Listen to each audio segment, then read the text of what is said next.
La journée internationale de la jeunesse adoptée par l'Assemblée générale des Nations Unies en 1999 est commémorée chaque 12 août afin d'attirer l'attention de la communauté internationale sur les problèmes de la jeunesse et célébrer le potentiel des jeunes en tant que partenaires dans la société. Aujourd'hui, 12 août, et bien sûr le thème de la célébration de cette journée est transformer les systèmes alimentaires, les innovations des jeunes pour la santé humaine et celle de notre planète. En Afrique ou au Bénin comme en Afrique, les jeunes sont confrontés à d'énormes problèmes, des problèmes liés à la formation, des problèmes liés donc à l'emploi. On parle également bien sûr de la délinquance, on parle du terrorisme et bien d'autres mots qui minent l'épanouissement de la jeunesse africaine. La jeunesse, que faut-il faire pour mieux la préparer, assurer donc la relève le président Patrice Talon lors de son dernier discours, le récent discours à la nation à l'occasion du 1er août, parlait donc de ces défis, préparer donc la jeunesse, créer les conditions nécessaires pour préparer la jeunesse à bien sûr à relever les défis futurs. Alors que faut-il faire pour que la jeunesse retrouve ses repères? Nous allons donc en parler aujourd'hui avec un jeune acteur politique, et qui donc représente sur ce plateau la jeunesse béninoise, Constant Agbala. Bonjour. Oui, et bonjour monsieur le journaliste. Et je vous remercie infiniment par rapport à l'opportunité que vous m'offrez. Et je profite pour saluer la population béninoise et toute la jeunesse africaine et du monde entier. D'accord.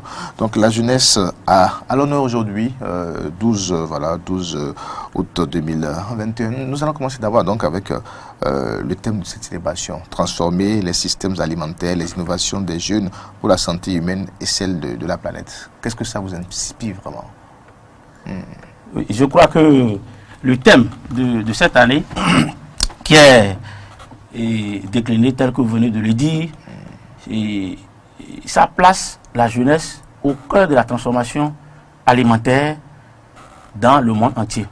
Et puisqu'aujourd'hui le monde est confronté à un problème de malnutrition et autres, et c'est grâce à la jeunesse, grâce à cette couche que la jeunesse, grâce à cette couche que nous pouvons transformer maintenant et la nutrition et permettre une bonne alimentation au monde entier. Et à travers les innovations que les jeunes peuvent apporter tout en respectant la biodiversité et l'écologie. Très bien. Voilà. Alors, les innovations maintenant, il faut avoir des jeunes capables d'innover. Il faut que ce soit des jeunes bien formés. Donc, dans quel système éducatif nous sommes, il faut que ce soit des jeunes, et bien sûr, éduqués dans des conditions requises et ayant aussi les moyens à la portée. Donc, je parle maintenant, on parle maintenant de la jeunesse, et bien sûr, et ses problèmes en Afrique, et spécifiquement des problèmes de l'emploi, surtout chez nous au Bénin. Aujourd'hui, quels sont, selon vous, ces problèmes majeurs qui constituent des difficultés pour l'épanouissement de la jeunesse africaine ou celle béninoise? Et je voudrais dire d'abord qu'à travers la résolution des Nations Unies de 1999, et l'ONU a institué la journée internationale de la jeunesse. Et cela se célèbre le 12 août de chaque année. Et cela permet de faire savoir, de faire connaître les problèmes majeurs de la jeunesse et de célébrer les potentiels des jeunes en tant que partenaires dans la société. Et au regard de ça, les problèmes auxquels notre époque, l'époque de la jeunesse actuelle, est confrontée, entre autres, il y a la problématique de l'emploi, le chômage, la précarité ambiante. Et si je réfère à ces chiffres, nous représentons 1,2 milliard de la population mondiale, soit un taux de 16%. Et en Afrique, généralement en Afrique, nous sommes plus de 420 millions de jeunes. Et si rien n'est fait d'ici 2050, à l'horizon 2050, la population jeune de l'Afrique va dépasser plus de 830 millions. Vous voyez? On va doubler pratiquement d'ici 30 ans. Donc, à cet égard, les mesures nécessaires doivent être prises pour que les jeunes soient véritablement bien assises pour faire face aux défis qui est le chômage. Alors, mais comment expliquer alors donc ces problèmes-là qui entravent l'évolution de la jeunesse, l'emploi, la précarité, vous l'avez dit, le chômage et bien d'autres? Et pour faire face d'abord, ou bien d'abord, je vais même parler d'abord de la manifestation d'abord de ce phénomène. Et en grande partie, les jeunes sont sortis de nos universités. Et en moyenne, c'est-à-dire c'est 10 à 20 millions de jeunes qui sortent des universités en Afrique. Mais pour quel marché? Le marché de l'emploi, bien sûr. Mais voilà que le marché de l'emploi est aujourd'hui difficile. Parce qu'il y a d'abord un problème de formation qui est lié à l'inadéquation de formation et d'emploi. Et d'une part, il y a aussi, c'est que sur le marché de l'emploi est insuffisamment flexible. Qui ne favorise pas l'insertion des jeunes. Du coup, les jeunes, si vous voyez aujourd'hui les jeunes à travers le monde, notamment en Afrique ici, et qui tentent de joindre les deux bouts, dans le souci de joindre les deux bouts, tentent de rallier les agones. Oui, le problème. Et à travers migration, migration clandestine, et qui se noient tous les jours dans la Méditerranée. Ça. Donc, tout ça là doivent appeler nos dirigeants à prendre des résolutions fortes pour parvenir à ces fléaux. Alors, vous avez parlé donc évoqué donc une question un aspect assez préoccupant à mon avis, des questions de formation, inadéquation, formation, emploi. Oui. Alors, généralement en Afrique, les indépendances datent quand même, en tout cas pour les pays francophones dont nous connaissons beaucoup plus l'histoire, mais ça date déjà de plus de 60 ans. Alors, et on continue de parler de l'inadéquation, formation et puis emploi. Oui. Ça dit que ça ne se comprend pas. Oui. Et merci beaucoup. Comment se fait-il qu'en 60 ans, on n'a pas pu déterminer en fait les besoins de nos jeunes en matière de formation pour que le marché de l'emploi soit facilement, bien sûr, en fait, que ces jeunes soient facilement absorbés par le marché de l'emploi. Et que 60 ans après, on parle toujours de l'équation, on a des facultés de formation, on a beaucoup de centres, mais finalement, on sort les diplômes et puis on commence par errer sur le marché. Oui, et je crois que ça, c'est manque de volonté politique de nos gouvernants, de nos dirigeants. Et je crois que ce problème devait être résolu depuis longtemps. Parce que nous sommes en train de faire maintenant 61 ans d'indépendance. Et le problème persiste. Je crois qu'on ne parlera pas assez. Par rapport... Donc c'est un manque de volonté, selon vos volontés politiques. Oui, c'est un manque de volonté politique. Parce qu'il faut que les dirigeants au haut niveau prennent des décisions courageuses pour pouvoir imposer, comment on appelle, les formations qui cadrent avec la réalité actuelle. Donc réformer le système éducatif avant de sortir des cadres. On doit faire un reformatage du système éducatif. Et en plus de ça, maintenant, insérer maintenant dans les programmes les activités pratiques, les métiers d'avenir. Je crois qu'aujourd'hui, chaque temps a son défi. Et le défi de 1960 n'est pas forcément aujourd'hui le même défi que nous avons aujourd'hui à relever. Et je crois que nous, nos parents ont été formés à partir de 1960 et ainsi de suite. Je crois que ceux-là ont été formés à travers un système purement, comment on appelle, qui n'est pas pratique. En géographie, on fait la géographie, on fait l'anglais, on fait les hommes. Aujourd'hui, ça, on sait à faire quoi dans l'enseignement général. On sait que la Terre est ronde, c'est rond. On sait que le soleil fait ceci, cela. Tout ça, là, je crois que ça ne suffit plus aujourd'hui. Il faut aller maintenant vers les métiers pratiques. Et c'est ça que nous devons faire. Et je crois que l'orientation après des jeunes et bacheliers, après comment on appelle, après les bacs, après les obtentions de bac, s'invite aujourd'hui. Et je crois que ce qui est fait par le ministère aujourd'hui n'est pas, moi, à mon avis, n'est pas encore ça. C'est des sciences d'information qui sont apportées pour dire que si vous avez bac A, c'est vers telle filière qu'on peut vous orienter. Maintenant, est-ce que réellement, ces filières-là, à savoir la géographie, si vous avez bac A ou bien D ou bien bac A1 ou bien A2, c'est vers l'anglais, si vous êtes fort en anglais, ou bien en géographie, ou bien en philosophie, ou bien. Mais aujourd'hui... Donc le cas, c'est faire l'anglais pour devenir quoi? Pour faire quoi? Pour faire quoi? Parce que l'anglais, c'est une langue. On apprend la langue pour parler. Donc, c'est pas pour travailler. Vous comprenez? Donc, en réalité, ces besoins-là ne sont plus recherchés sur le marché actuel. Donc, nous, notre défi aujourd'hui, c'est les métiers pratiques que nous devons comprendre. Mais est-ce que cela explique un peu, en fait, le diagnostic fait par le chef de l'État, Patrice Talon, à l'entame de son premier mandat, quand il parlait de désert de compétences? Est-ce que cela explique un peu cela, le système, les défaillances constatées au niveau du système éducatif, le manque de volonté politique des gouvernants qui, depuis 60 jusqu'à maintenant, qui n'ont peut-être pas pu inscrire donc, les questions liées donc, à l'épanouissement de la jeunesse dans les priorités? Est-ce que cela explique en fait cette déclaration du chef de l'État, son point de vue sur la question, ce diagnostic du chef de l'État?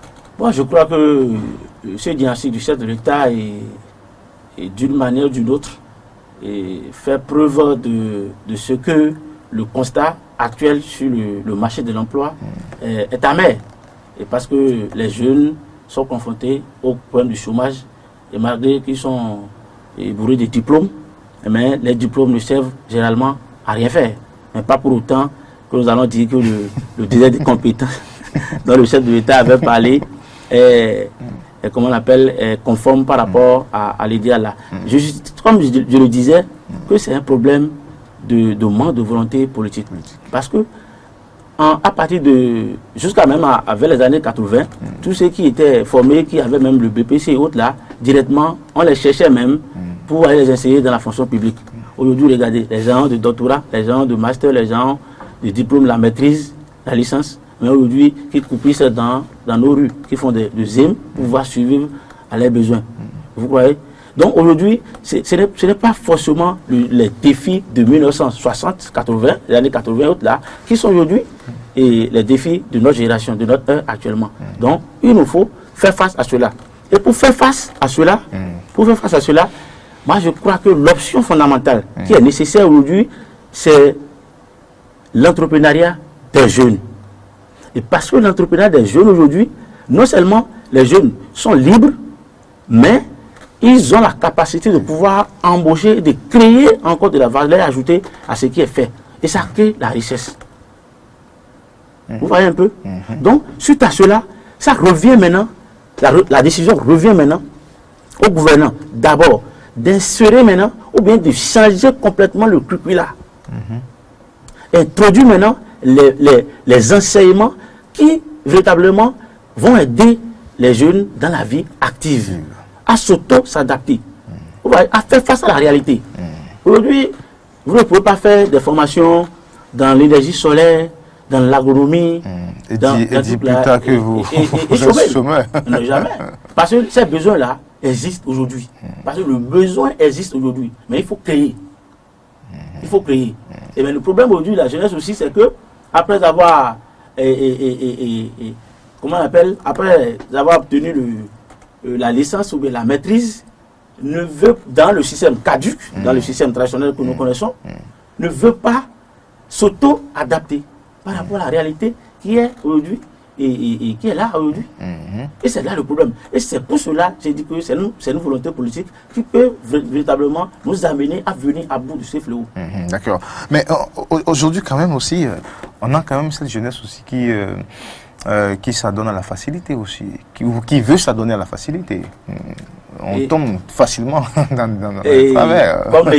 Comme le dit un auteur, il dit que qui ne fait rien est souvent tenté de mal faire.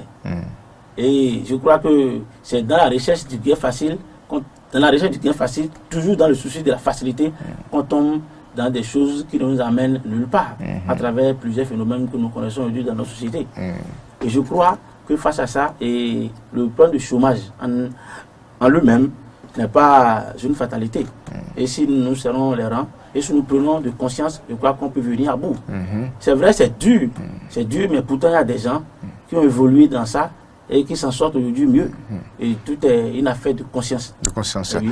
Et quel exemple on donne à la jeunesse aussi? Bon, on ne juge pas, on ne juge pas, les aînés ici, non. Mais vous voyez, quand dans nos administrations, par exemple, on parle de détournement, on parle de ci, de ça, quel exemple pour la jeunesse aussi?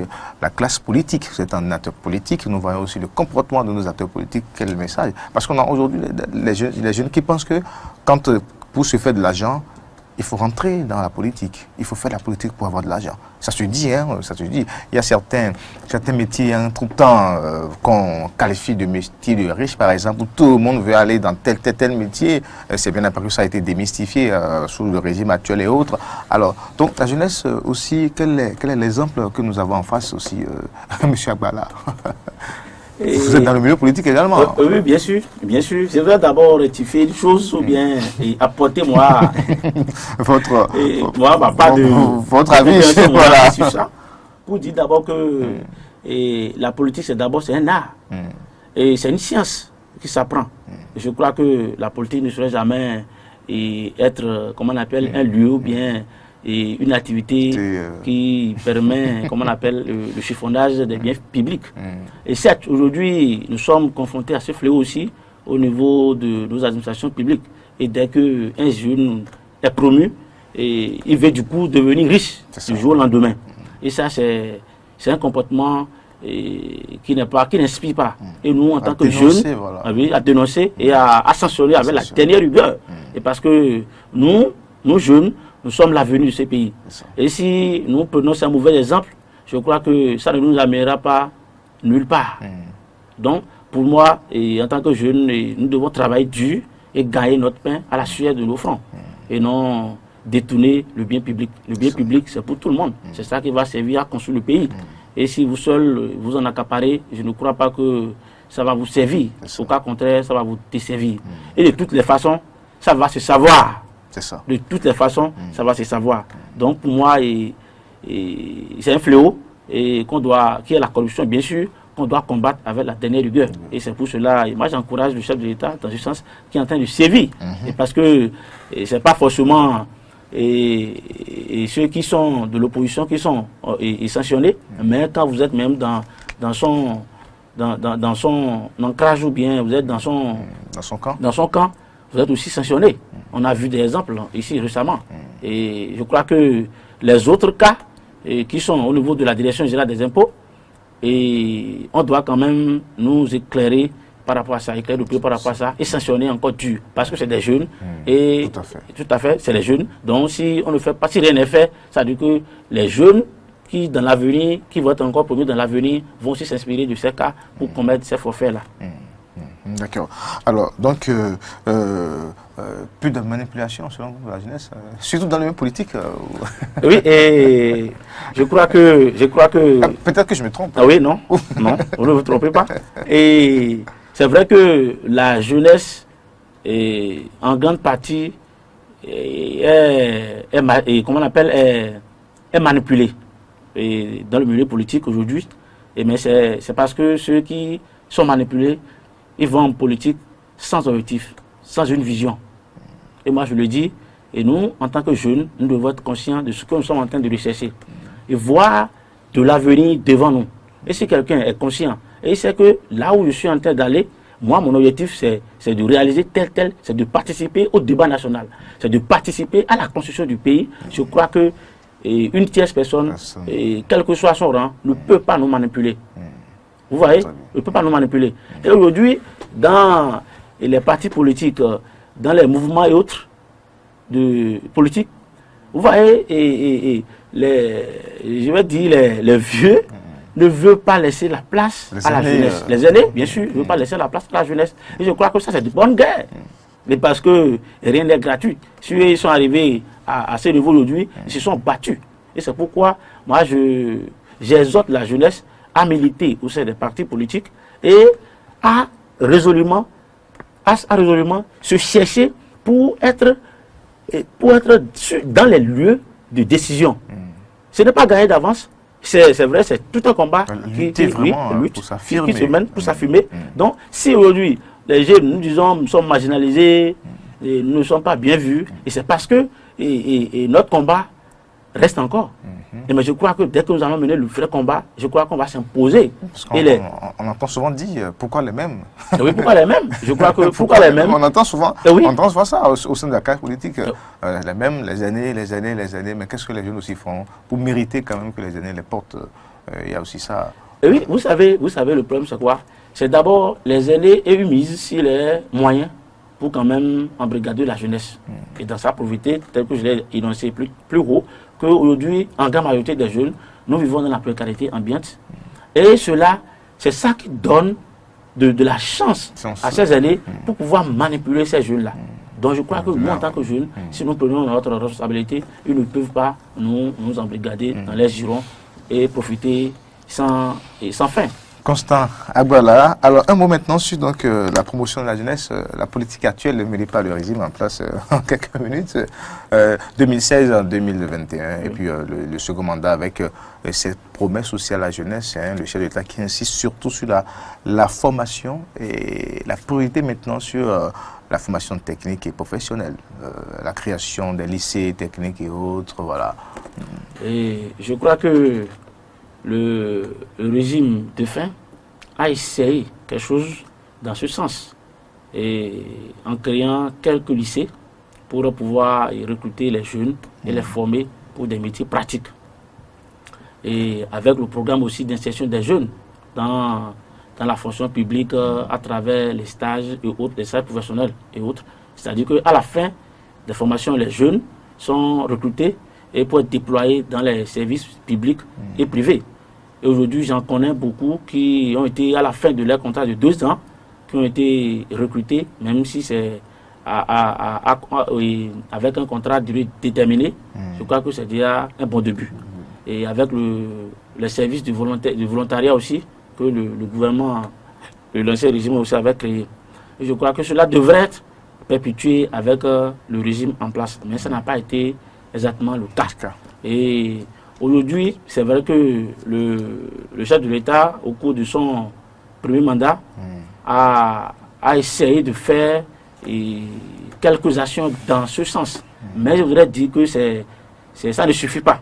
Et ça ne suffit pas.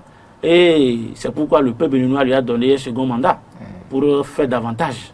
Et je crois... Oui, mais qu'est-ce qu'il faut faire concrètement? Enfin, qu'est-ce qu'il faut apporter apporter pour que ça réponde vraiment à l'attente de la jeunesse? Pour que ça réponde à l'attente de la jeunesse, c'est que d'abord, on doit créer un cadre pour permettre à la jeunesse de pouvoir entreprendre. Et d'abord, à travers les agences qui ont été créées. Ces agences qui sont créées pour la promotion de l'emploi doivent véritablement faire le travail. Vous comprenez? Doivent véritablement faire le travail en accompagnant les jeunes. Parce que déjà, si vous êtes jeune et que vous voulez créer maintenant une entreprise, on sait que le gouvernement a déjà joué sa partition. Aujourd'hui, avec 10 000 francs, et dans votre salon, vous avez déjà créé votre entreprise. Et suite à cela encore, le gouvernement a mis un système en place pour favoriser les nouveaux créateurs d'emplois. Et aujourd'hui, pour prendre l'attestation fiscale, avant, il faut, quand vous êtes né, c'est-à-dire dans l'entreprise, vous êtes né dès les premiers jours, et vous voulez postuler pour un marché ou bien faire une activité, on vous demande l'attestation fiscale. Mais il faut débourser 100 000 à 150 000 francs. Vous comprenez? Pour obtenir ce sésame, qui fait partie des pièces à fournir dans les dossiers. Donc aujourd'hui, le gouvernement a pris une décision à travers la loi des finances 2021 que si vous êtes né au cours de cette année 2021, vous n'avez pas et vous ne devez pas payer aucun truc là. Donc vous êtes exonéré de ça. Donc vous pouvez prendre ça gratuitement. Et encore c'est en ligne aujourd'hui. Donc si vous êtes né en tant qu'entreprise cette année, ça c'est déjà des conditions pour faciliter et comment on appelle l'intégration des jeunes dans ce milieu-là. Et ça, c'est louable, c'est un effort. Et nous demandons encore la clémence du chef de l'État à pouvoir encore revoir ça encore pour que l'année 2022 soit encore pareil et plus davantage. Donc je crois aussi que le gouvernement, ou bien nos gouvernements, je parle du continent, ils doivent créer des lycées pour faciliter, comment on appelle, pour faciliter après la formation, pour faciliter. Mais ça se fait surtout dans les pays anglophones, le système est un peu plus adapté à cela. Oui, ça se fait dans les pays anglophones. La formation technique. Et en même temps, quand ils finissent les études, ils sont déployés sur le terrain et ils ne connaissent pas la probabilité du chômage. Mais ici, dans le système francophone, on est toujours ça tarde à venir. Et je crois qu'à travers les 35 lycées que le gouvernement a prévu construire, et je crois que ça va booster un peu les choses au niveau du système éducatif béninois. Et aujourd'hui, les parents qui sont un peu aisés et à l'aise, ils ont compris et ils font l'option d'amener les enfants vers les formations, d'orienter les enfants vers les formations techniques, professionnelles, pour qu'après les diplômes ne puissent pas être encore une charge pour eux. Voilà. Constant Agbala, pour conclure maintenant, un mot à l'endroit de cette jeunesse à l'occasion de la Journée internationale des jeunes, ce 12 août. Et ce 12 août, je voudrais rendre hommage à la jeunesse, et notamment à la jeunesse africaine, et celle particulièrement du Bénin, et pour dire que l'espoir est permis. Le chômage n'est pas une fatalité, et si nous prenons conscience, nous allons les vaincre. Je profite de l'occasion également pour faire un coucou spécial à nos amis de l'autre côté de Sabalou. Il y a une plateforme des jeunes de l'organisation de la commune de Sabalou qui organise. On va pas faire ce coucou là. On va pas faire ce coucou là, sinon. C'est dans le cadre du sujet, bien sûr, qui organise. On va pas faire non, ça c'est de la communication déjà. On va pas faire ça. Merci. Monsieur Agbala, merci beaucoup, merci pour ces explications. Alors, merci à vous. Donc, on va vous souhaiter bonne journée. Et puis, nous sommes disponibles donc à échanger avec vous sur les questions liées à la jeunesse, les questions politiques et autres. Alors, les jeunes vous ont suivi et ont pris bonne note donc du message aujourd'hui. Vous avez donc fini par opter après avoir donc évoqué donc les problèmes liés à l'emploi des jeunes. Vous avez donc fini par exhorter donc cette jeunesse à ne pas se laisser à la fatalité. Il faut crier. Merci à vous.